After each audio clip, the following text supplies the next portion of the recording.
Dahil sa malalaki na sila, dadali na natin sila sa bundukan. Hindi alis ka na dyan, yung alaga mo alis. Kaya out na natin yan.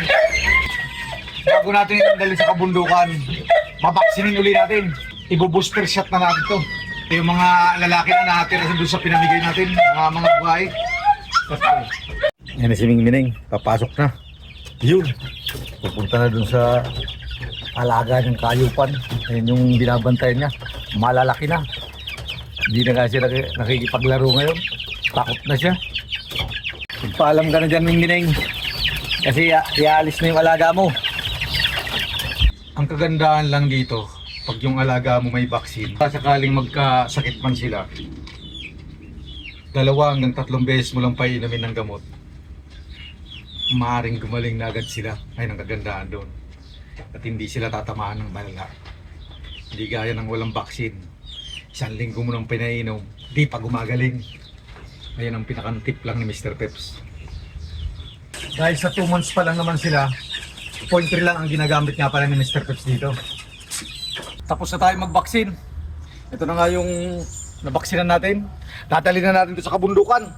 Doon na natin i-develop yung pangangatawan nila sa ulan at init. Nasa 35 pieces to. Itong alaga natin na to. Puro lalaki na, yung mga babae pinamigay na nga natin. Tuloy na tayo, papunta na tayo sa kabundukan. Dala-dala natin itong bateryalis. Medyo malayo yung lalakbayin. Pakyat to ng pakyat. Pakita mo ano yung akin ha. Yan.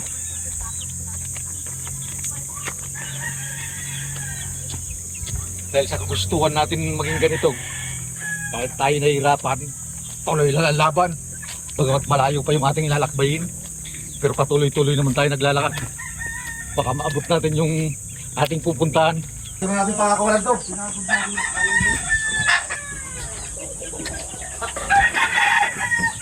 Ito na, magiging malaya na sila.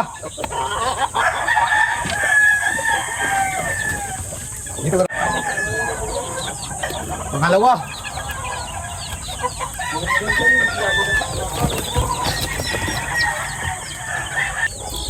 Pangatlong bayong.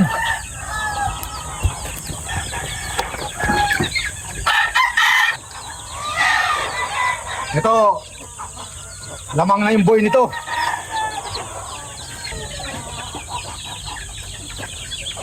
Yan! Masarap pag-alaga ng kayupan. Ito lang. Bagamat magastos, pero napakasaya naman. Lalo na kung mapagtagumpayan mo at sila'y malulusog. Kaya mga nasa 35 pieces ata yan. Ito na nga yung bagong hakot natin. At nandun naman yung dati pa ng ilang araw siguro o kaya siguro mga 15 days malulusog, kaya matutuwa ka dito sa mga alaga nating kahayupan. Shout out sa ating lahat at muli magandang umaga sa ating lahat. Pagpalain sana tayo ng may kapal sa ating mga gagawin at magagawa pa sa buhay. Bye-bye, ingat po tayong lahat.